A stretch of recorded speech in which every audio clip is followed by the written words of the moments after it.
Bismillahirrahmanirrahim. Dans ce vidéo, on va voir la collision, la chaîne de collision. Donc, que veut dire collision? À cause des forces de compression des deux lithosphères continentaux, de compression. Avant, il se fait une subduction, et il y a le témoignage de subduction du métagabbro et du métabasalte qui contiennent des minéraux indicateurs d'une subduction, l'éclogite, le glaucophane, schiste bleu, puis puis l'éclogiste, du schiste bleu à l'éclogiste, le minéral indicateur du schiste bleu de ce métamorphisme, c'est le glaucophane. Et le minéral indicateur de l'éclogite, forte pression et basse température, c'est le grenat et le jadéite. Après les forces, après la subduction, il va se former la compression. Les deux continents se rapprochent et l'océan, la plaque, la lithosphère océanique s'enfonce et l'océan disparaît. Il se forme à cause des forces de compression. Les roches qui ont subi le métamorphisme vont remonter, et puisque la température diminue et la pression diminue, ils vont subir un métamorphisme en retour rétrograde. Ce métamorphisme de subduction est prograde, et ce métamorphisme de retour, c'est rétrograde. À cause des forces de compression, les roches métamorphiques remontent et ils vont subir un métamorphisme et ils vont revenir. Donc, c'est ici qu'on trouve les ophiolites qui contiennent la péridotite, puis le gabbro, puis le filon et le basalte sous forme de coussinets et les sédiments marins qui contiennent des fossiles qui vivent au fond des océans. Donc ces ophiolites que l'on rencontre au sommet des chaînes de collision, et en plus les minéraux indicateurs de la subduction et les minéraux indicateurs de la collision nous indiquent qu'il y avait un océan qui a disparu de la subduction, et les deux continents et les deux lithosphères continentaux s'affrontent, et les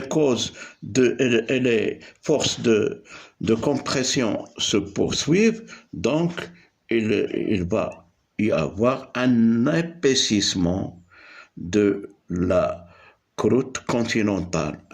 C'est la racine cristal. Le moho qui limite la lithosphère, qui limite la croûte du manteau supérieur, le moho, discontinuité de moho qui limite la croûte du manteau lithosphérique, va s'enfoncer. Voilà dans la racine cristal, va s'enfoncer le moho, et il va se former une racine cristal continentale. Donc c'est l'histoire de la formation des chaînes de collision. Avant au début, tout au début, il se fait un rifting. Que veut dire rifting? Rifting, c'est la formation de l'océan. Les témoignages sont les témoignages du rifting. Cette partie, c'est une marge passive, la marge passive, là, dans cette marge passive qui est agrandie ici, on voit les failles normales du continent, les failles normales, et il va se créer un océan. Il va se créer un océan, on va voir, voilà, comme ça. Il va se former un océan. La sténosphère va remonter et les roches de la lithosphère océanique se forment ici, la lithosphère océanique. La croûte océanique qui se compose du basalte sous forme de cossinet et du gabbro, et au-dessous, la sténosphère. C'est la lithosphère océanique. Donc, le basalte qui se forme au niveau de la dorsale va pousser le basalte ancien. Le nouveau basalte pousse le basalte qui est néoformé et il va se former l'océan. Donc, après le rifting, après la cassure du continent, la sténosphère va monter et il va se former des volcans effusifs qui vont donner le basalte sous forme de coussinet. Et au-dessous de ce basalte, il y a les gabbros, et ils vont être allongés. C'est l'océanographie, il va se former un océan. Donc, après la formation de l'océan, il va se former la subduction, et donc on a tous les témoins. Le témoin du rifting, de la marge passive, le témoin de la subduction sont les roches comme les clogites qui contiennent les minéraux indicateurs de haute pression comme le grenat et jadéite, et aussi les indicateurs d'un métamorphisme de compression.